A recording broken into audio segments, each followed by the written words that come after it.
Magandang araw mga kagabay. Ngayon po ay May 11, 2026, araw po ng Lunes. Ako po si Father Martin at ang ating ebanghelyo ay hango sa ebanghelyo ni San Juan, chapter 15, verse 26 to 16, verse 4a. Napakaganda po ng ebanghelyo na ito.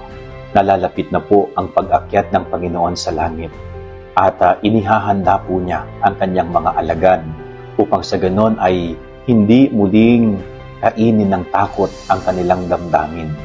Kaya ang sinasabi ng Panginoon, hindi kayo mag-iisa sapagkat darating ang inyong makakasama, ang inyong tagapagtanggol. So napaka-comforting po na ginagawa ng Panginoon sa kanyang mga alagad. Ayaw po niya na mabahala ang mga ito. Kaya ina-assure niya na sila ay hindi mapapabayaan sapagkat darating ang kanilang magiging patnubay habang isinasagawa nila ang kanilang misyon. Ganun din po sa buhay natin bilang mga tao. Tandaan po natin, anuman ang mangyari, hindi po tayo iiwan ng Diyos. Tayo ay patuloy na sasamahan ng Diyos sa lahat ng mga haharapin natin sa ating buhay. Yan ang ating gabay aral ngayong maghapon. God bless po sa inyo lahat. Pagpalain kayo ng Panginoon.